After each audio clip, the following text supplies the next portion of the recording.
한국 사회에 하나의 이슈로 떠오르는 문제가 있습니다.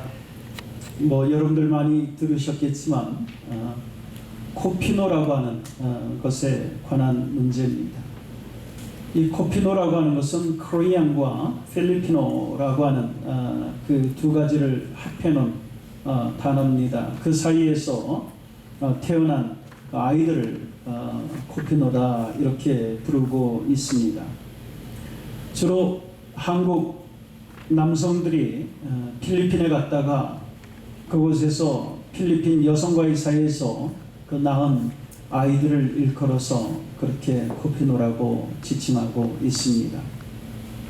문제는 많은 경우에 이 남성들이 이미 한국에 가정이 있는 그런 사람들이라고 하는 것입니다. 결국 필리핀 현지 여성과의 사이에서 낳은 아이들을 떳떳하게 한국으로 데려오지 못하고 현지에 버려두고 오는 그런 경우가 많이 있다고 합니다. 하지만 이 아이들이 이제 성장을 하면서 자신을 낳아준 그 아버지를 찾는 그런 경우가 참 많다고 합니다. 상황이 그렇다 보니까 현지에서 돈을 받고 한국의 아버지를 찾아주는 그런 영업을 하는 사람들까지 등장을 했다고 합니다. 전에 그 코피노 아들을 둔 아버지의 글을 읽은 적이 있습니다. 대략 이런 내용입니다. 자신이 필리핀 여행 중에 어느 필리핀 여성을 알게 되었고 함께 밥도 먹고 여행도 하다가 부적절한 관계를 맺었다고 합니다. 그러던 중에 이 여성이 갑자기 연락을 끊었다고 합니다. 한참 후에 필리핀에서 이제 한국으로 돌아오려고 짐을 싸는 그런 시기였는데 이 여성에게서 다시 연락이 왔다고 합니다. 그런데 그때는 혼자가 아니었습니다. 이 여성의 품에는 아이가 하나 들려져 있었습니다. 자신의 아이였습니다. 갑작스럽게 자신의 앞에 나타난 이 아이를 보는 순간에 참 너무 기가 막히고 황당했다고 그렇게 고백합니다. 그것 때문에 울기도 참 많이 울었다고 합니다. 다음날 아침에 이 여성은 그 아이를 이 아빠 곁에 두고 또 호련히 떠났다고 합니다. 그래서 갑자기 나타난 이 아이를 도대체 어떻게 해야 할지 몰라 고민하는 그런 내용의 글을 썼습니다. 제가 이 말씀을 드리는 것은 이런 비슷한 상황이 오늘 본문에서 전개되고 있기 때문에 미리 말씀을 드립니다. 오늘 본문은 우리가 잘 아는 것처럼 다윗과 골리앗이라는 그 사건의 앞부분에 해당되는 내용입니다. 어느 날 블레셋 군대가 이스라엘을 공격합니다. 하지만 이스라엘 군대는 그들을 대적할 생각도 못하고 두려워하고 심지어는 도망을 가기도 하였습니다. 왜 그러냐면 이 블레셋에는 골리앗이라고 하는 거대한 장수가 있었기 때문에 그렇습니다.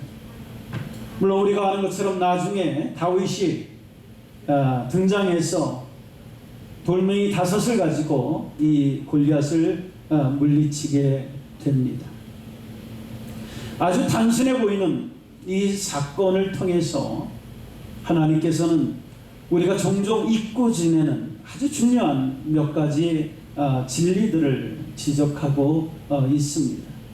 오늘 아침에는 여러분들과 그것을 함께 나누기를 원합니다. 첫 번째는 자신이 뿌린 씨는 반드시 거둔다라고 하는 겁니다.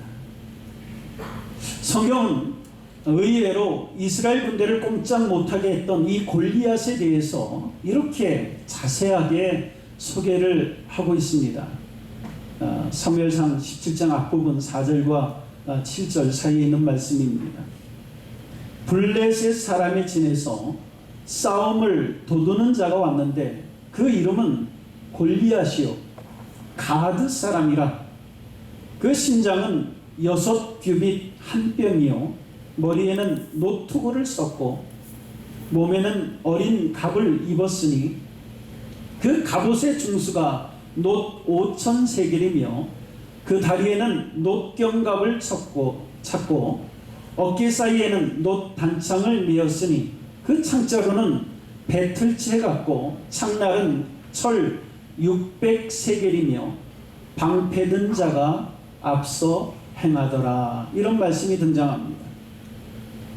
요약하면 골리앗은 키가 대개 한 3m 정도 되고 그가 입은 갑옷의 무게는 아마 여자분들 한 60kg에 육박하고 남자분들입니까? 예. 그가 들고 있는 창의 창날만 한 7kg 정도가 된다고 합니다. 한마디로 이스라엘 군대 앞에 아주 엄청난 거인이 나타난 것입니다. 그러니까 이스라엘 군인들 가운데서 그 누구도 골리앗과 싸우려고 나서지를 않습니다. 심지어는 당시 왕이었던 사울이 골리앗을 죽이는 자에게는 많은 상을 주고 자신의 딸까지도 주고 사위를 삼겠다. 그랬음에도 불구하고 나서는 사람이 없었습니다. 자신들 앞에 서 있는 거인 골리앗이 너무 무서웠기 때문입니다. 성경이 이처럼 한 사람 골리앗에 대해서 그렇게 자세하게 소개를 하고 있는 이유가 있습니다.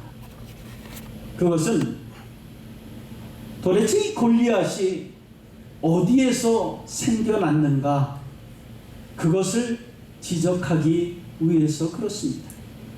여호수아서 11장을 봅니다. 여호수아 11장 21절에 이런 말씀이 등장을 합니다. 그때에 여호수아가 가서 산지와 헤브론과 드빌과 아낙과 유다 온 산지와 이스라엘의 온 산지에서 아낙 사람을 멸절하고 그가 또 그 성읍들을 진멸하였으므로 이스라엘 자손의 땅에는 아낙 사람이 하나도 남음이 없고, 그 다음이 중요합니다. 가사와 가드와 아스도데만 약간 남았었더라. 이 말씀이 왜 중요하냐면 하나님께서 이스라엘 백성들에게 약속의 땅인 그 가나안 땅을 정복할 때에 그곳에 있는 모든 백성들을 완전히 멸절시키도록 그렇게 명령을 하셨습니다. 하지만 성경의 기록은 이스라엘 백성들이 가나안의 모든 사람들을 진멸한 것이 아니라 가사와 가드와 아스돗에 사는 사람들을 약간 남겨두었다, 그렇게 말합니다. 이 가사, 가드, 아스돗이라고 하는 세 도시들은 블레셋의 대표적인 도시였습니다. 이 블레셋 사람 골리앗이 어디에서 나왔는가? 바로 그 가드 출신이라고 하는 것. 한마디로 말하면 이스라엘 백성들이 불순종해서 진멸하지 않고 남겨두었던 그 사람들이 나중에 골리앗이라고 하는 엄청난 거인이 되어서 자신들 앞에 떡하니 나타난 것입니다. 한마디로 말하면 자신들 앞에 지금 서 있는 그 위협적인 거인 골리앗은 과거에 자신들이 불순종이라고 하는 그 씨앗을 뿌려놓은 것을 이제 그 결과를 보고 있는 것입니다.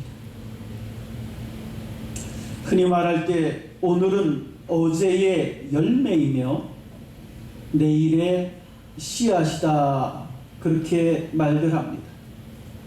어제 내가 뿌려놓은 씨앗이 오늘 열매가 되어서 돌아오는 것입니다. 그리고 오늘 내가 뿌리는 씨앗들은 내일 열매가 되어서 내 앞에 나타난다라고 하는 것입니다. 성경은 이 진리를 이렇게 분명히 말씀하고 있습니다. 갈라디아서 6장 7절에 보니까 스스로 속이지 말라. 하나님은 만월의 여김을 받지 아니하시나니 사람이 무엇으로 심든지 그대로 거두리라 말씀합니다. 자신이 심는 것을 거두는 것이 하나님께서 정해놓으신 법칙이라고 하는 것입니다. 이것은 좋은 것과 나쁜 것 모두에 적용이 됩니다. 무엇을 심든지 그대로 거두는 것입니다. 물론 자신이 뿌린 씨가 당장 열매로 나타나지 않을 수도 있습니다. 하지만 당장 열매로 나타나지 않는다고 해서 결코 나타나지 않는 것은 아닙니다. 오늘 말씀도 한참 지난 시기에 그 열매가 드러났지요. 북이스라엘의 왕이었던 아합과 그 부인인 이세벨, 참 많은 악을 행한 부부였습니다. 하나님의 종인 엘리야를 핍박하고 또 자신의 욕심을 채우기 위해서 무고한 사람을 죽였던 아주 잔인한 왕과 왕비였습니다. 그런데 성경을 보면 어찌된 일인지 이들이 뿌린 씨가 당장 열매가 되어서 나타나지를 않았습니다. 얼마 만에 나타났냐? 거의 15년에서 20년 정도가 지나서야 그 열매가 나타났습니다. 그 열매가 무엇입니까? 성경은 두 부부 모두 죽임을 당하고 개들이 와서 그 시체를 먹었다고 증거합니다. 우리가 심은 그 씨앗의 열매가 당장 나타나지 않을 수는 있지만 반드시 언젠가는 나타남을 우리는 기억해야 합니다. 그래서 오늘 무엇을 내가 심고 있는가, 그것은 굉장히 중요하다는 거예요. 골리앗은 어느 날 갑자기 나타난 것이 아니라 과거에 이스라엘 백성들이 불순종의 씨앗을 심어놓은 것이 그들 앞에 그렇게 나타난 것입니다. 그래서 오늘 선을, 사랑을, 의의를 심는 저와 여러분이 되기를 간절히 부탁합니다. 두 번째는 죄의 씨는 결국 하나님의 이름을 더럽히게 된다라고 하는 것입니다. 죄를 심으면 반드시 그 죄의 결과를 거두게 됩니다. 문제는 그 결과가 나와 내 주변에만 영향을 미치는 것이 아니라 궁극적으로는 하나님의 이름을 더럽히게 된다는 사실입니다. 이스라엘 앞에 나타났던 이 골리앗도 결국은 하나님을 조롱하는 그런 자로 이스라엘 군대 앞에 나타났습니다. 이것은 다윗이 한 그 말 속에서도 확인할 수가 있습니다. 26절 보니까 이 할례 없는 블레셋 사람이 누구간데 사시는 하나님의 군대를 모욕하겠느냐. 이스라엘의 군대를 모욕하는 것은 결국 그 주인의, 그 군대의 주인이 되시는 하나님을 모욕하는 것입니다. 45절에도 이런 말씀이 나옵니다. 다윗이 블레셋 사람에게 이르되 너는 칼과 창과 단창으로 내게 오거니와 나는 만군의 여호와의 이름 곧 네가 모욕하는 이스라엘 군대의 하나님의 이름으로 내게 가노라 하는 말씀이 있습니다. 이처럼 골리앗의 그 모욕은 이스라엘의 군대를 세우신 하나님을 향한 모욕인 것입니다. 하나님의 말씀에 대한 불순종이 결국에는 하나님의 이름을 욕보이는 것으로 나타나게 되었다 하는 것을 지적하고 있는 것입니다.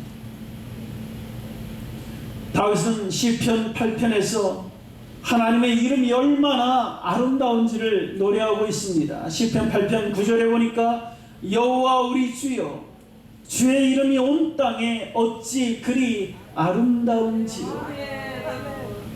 여호와의 이름이 아름답다는 이 말씀은 여호와 하나님의 이름은 오직 우리의 찬양에만 합당하다 하는 그런 의미의 말씀입니다. 어떤 경우에도 저희들이 하나님의 이름을 욕보여서는 안 된다라고 하는 의미입니다. 그래서 성경은 믿는 성도들에게 죄악에서 떠날 것을 말씀하고 있습니다. 디모데후서 2장 19절 보니까 주의 이름을 부르는 자마다 불의에서 떠날지어다 하였느니라. 주의 이름을 부르는 믿는 사람이 죄를 지으면 결국엔 내가 부르는 주님의 이름이 모욕을 당하기 때문에 성도는 악에서 불의에서 떠나야 한다 말씀합니다. 이 진리를 이해했던 구약의 잠언에 등장하는 아굴이라고 하는 사람은 이렇게 하나님 앞에 기도하고 있습니다. 잠언 30장 보니까 내가 두 가지 일을 주께 구하였사오니 나의 죽기 전에 주시옵소서. 곧 허탄과 거짓말을 내게서 멀리 하옵시며 나로 가난하게도 마옵시고 부하게도 마옵시고 오직 필요한 양식으로 내게 먹이시옵소서. 혹 내가 배불러서 하나님을 모른다 여호와가 누구냐 할까오며 혹 내가 가난하여 도적질하고 내 하나님의 이름을 욕되게 할까 두려워함이니이다. 아굴은 자신이 가난해서도 안 되고 부유해서도 안 된다라고 기도합니다. 그 유일한 이유는 가난해도 부유해도 하나님의 이름을 욕되게 할 수 있기 때문에 그렇다, 그렇게 기도하고 있습니다.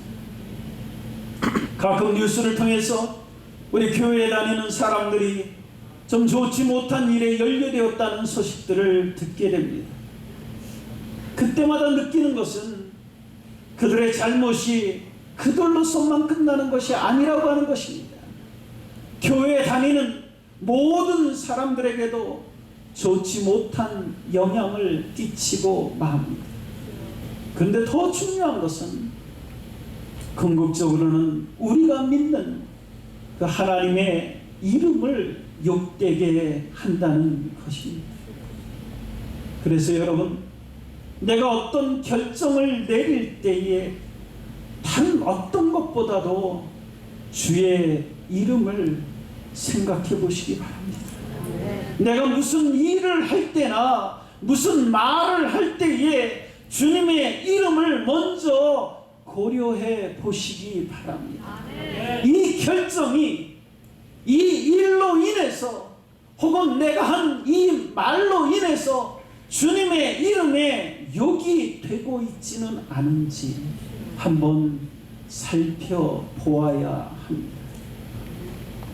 우리는 주님의 이름을 위해서 무엇보다도 선한 씨를 심어야 합니다. 그것이 곧 주의 이름을 높이는 것이고 진정으로 주님의 이름을 찬양하는 것임을 믿으시기 바랍니다. 마지막 한 가지 더 말씀드립니다. 마지막은 지금 시작해도 결코 늦지 않다는 것입니다. 거인 골리앗 앞에서 두려워 떨고 있는 이스라엘 군대 앞으로 다윗이 등장했습니다. 32절 보니까 다윗이 사울에게 고하되 그를 인하여 사람이 낙담하지 말 것이라. 주의 종이 가서 저 블레셋 사람과 싸우리이다. 당시 왕이었던 사울조차도 어쩔 수 없는 상황에 다윗이 오히려 앞장서서 등장을 합니다. 이때 다윗은 우리가 아는 것처럼 양을 치는 목동에 불과했습니다. 하지만 그는 하나님을 의지하는 믿음이 있었습니다. 그 믿음으로 골리앗과 맞서겠다고 하는 것입니다. 다윗의 이런 믿음의 행위 하나가 골리앗 앞에서 두려움에 떨던 이스라엘의 운명을 완전히 바꾸어 놓았습니다. 지금까지는 자신들이 심어놓은 과거의 불순종의 결과로 두려워해야 했지만은 지금부터는 상황이 완전히 바뀐 것입니다. 아멘. 모두 이 다윗의 그 믿음의 행위 하나 때문에 그렇게 바뀌었다라고 하는 것입니다. 블레셋에는 우리가 알고 있는 이 골리앗만 거인이었던 것이 아닙니다. 골리앗의 동생도 거인이었고 또 그 외에도 2명의 거인이 더 있었습니다. 그런데요, 성경은 다윗의 부하들이, 신복들이 그들을 다 죽였다 그렇게 기록합니다.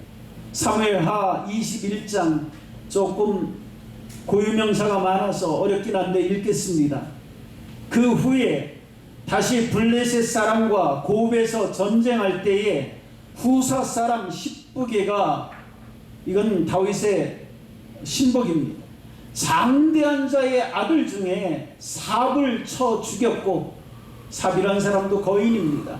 또다시 블레셋 사람과 고업에서 전쟁할 때에 베들레헴 사람 야레오르김의 아들 엘하나니 가드 골리앗의 아우 라흐미를 죽였는데 그 자의 창자로는 배틀채 같았더라.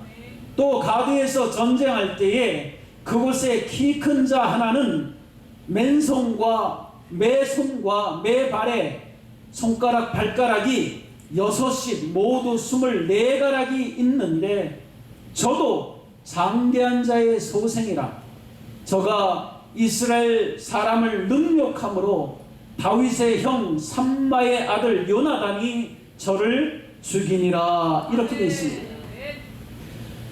이 블레셋 안에 있던 다른 거인들, 이 거인들 앞에서 다윗의 신복들은 더 이상 그들을 두려워하지를 않았다라고 하는 것입니다. 왜 그렇습니까? 이 모든 것이 다윗을 통해서 자신들이 눈으로 목격했고 그걸 통해서 용기를 얻었기 때문에 그렇습니다. 그래서 22절에 계속해서 말씀하기를 이 4사람 가드의 장대한 자의 소생이 다윗의 손과 그 신복의 손에 다 죽었더라. 이렇게 기록하고 있습니다. 골리앗을 포함해서 블레셋에 있던 4명의 거인 장수들을 다 죽였다라는 거예요. 그런데 재미난 것은 그들을 죽였다는 사실을 밝히면서 다윗의 이름을 가장 먼저 언급을 하고 있습니다. 이것은 블레셋 골리앗 장수를 물리쳤던 그 다윗의 믿음의 행위로 말미암아 그 신복들도 용기를 갖고 그들을 물리쳤다 하는 것을 드러내고 있는 것입니다. 이처럼 다윗의 믿음의 행위는 이스라엘의 그 앞날의 운명을 완전히 바꾸어 놓았다라고 하는 것입니다. 오늘 이전 우리가 살았던 과거도 물론 중요하지만은 그보다 더욱 중요한 것은 지금이 더욱 중요하다라고 하는 것입니다. 지금 내가 믿음으로 행하는 그 작은 행위들이 정말 중요합니다. 나의 선한 행위, 선한 말 한마디가 대단히 중요하다라고 하는 겁니다.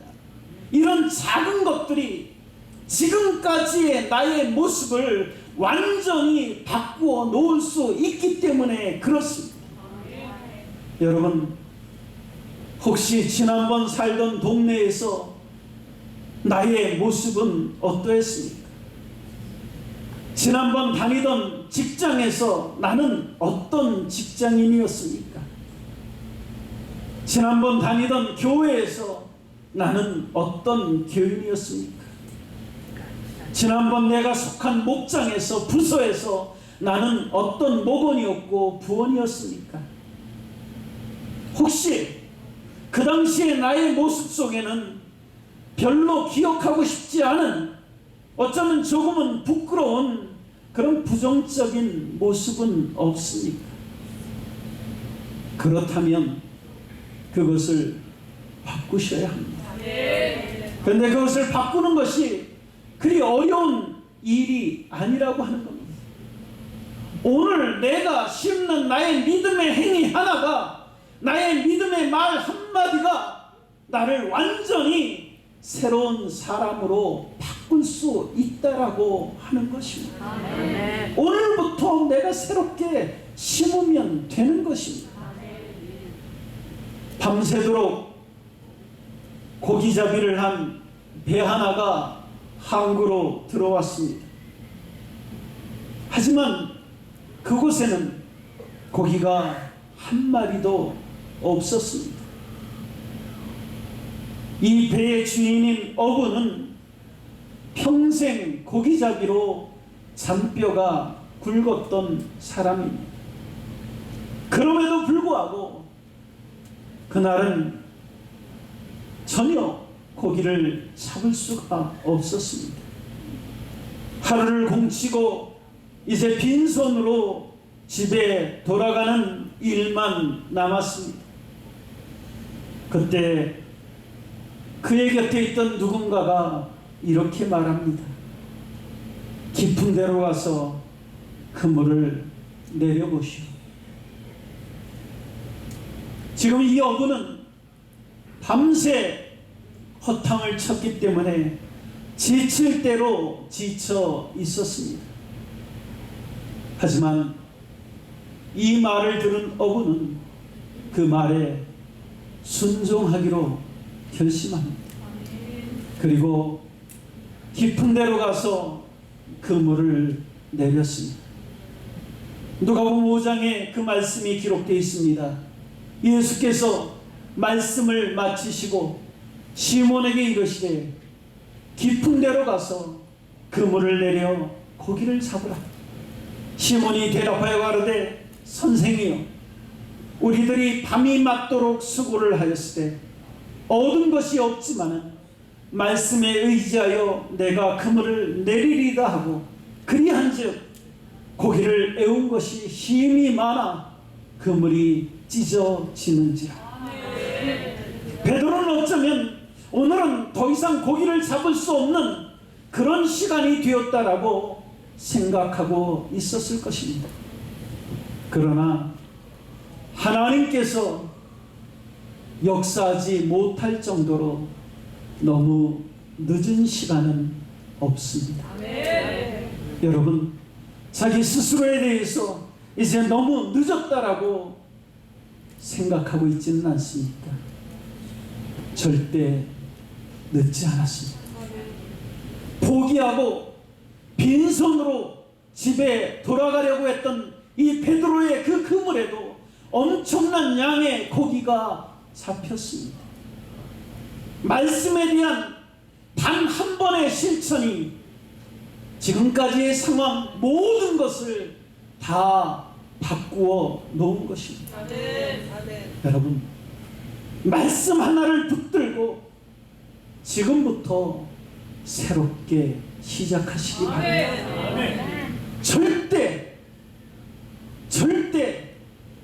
늦지 않았습니다. 지금 오늘 이 순간부터 믿음의 행위를 심으시기 바랍니다. 선한 말 한마디를 심으시기 바랍니다. 선한 이웃이 되어 보시기를 바랍니다. 이기적인 것을 버리고 남을 좀 배려하는 그런 모습의 사람으로 지금 이 순간부터라도 서시기를 바랍니다. 어느 순간에 자신을 돌아보면 지금과는 전혀 다른 새로운 축복된 인생이 되었음을 알게 될 것입니다. 나의 내일은 오늘 내가 뿌린 그 씨앗의 결과라고 하는 사실을 알아서 선한 믿음의 씨를 심는 저와 여러분이 되기를 주의 이름으로 축원합니다. 기도하겠습니다.